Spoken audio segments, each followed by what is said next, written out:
আসসালামু আলাইকুম। আজ আমি আপনাদের সাথে শেয়ার করব খুবই উপকারী একটা ভর্তা, সজনে ফুলের ভর্তা, যেটা আমাদের দেহের জন্য খুবই উপকারী। সজনে ফুলে আছে অসামান্য ও বিস্ময়কর গুণাগুণ। বিশেষ করে বসন্ত ঋতুর শুরুতে মানব শরীরে নানান রোগব্যাধির আক্রমণ দেখা দেয়। এই সমস্ত রোগের হাত থেকে বাঁচতে বা প্রতিরোধ করে তুলতে সজনে ফুলের অবদান অসামান্য।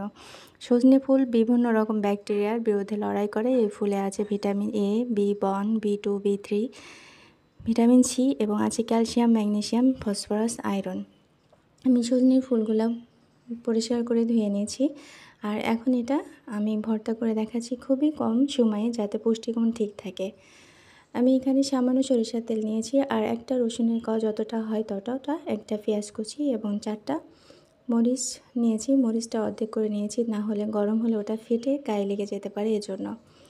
আর এগুলো আমি হালকা ছটে করে নিব। সজনে ফুল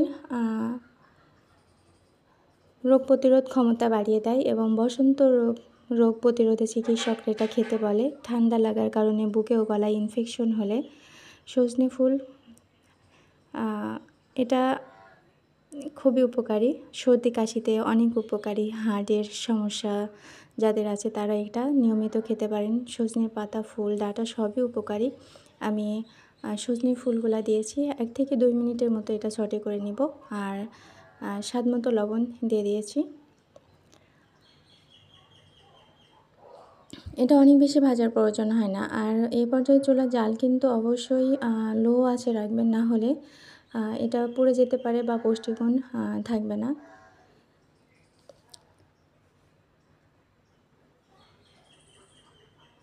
হয়ে গেছে প্রায়। ঠিক এরকম করে দেখেন, ঠিক এরকম করে আমি ভেজে নিয়েছি। এখানে কোনো পোড়া পেঁয়াজ রসুন কোনো কিছুই পড়ে নাই, শুধু সিদ্ধ যেটা বলেন ভাপ দেওয়া, সেটাই আমি করে নিয়েছি। হয়ে গেছে, আমি এটা শিলপাটায় বেটে নেব। আর ভর্তা বলতে শিলপাটায় বাটলে স্বাদটা অনেক বেশি হয়, আমার কাছে ভালো লাগে। এটা ব্লেন্ড করে নিতে পারেন। এটা কিন্তু গরম ভাতের সাথে খেতে খুবই ভালো লাগে।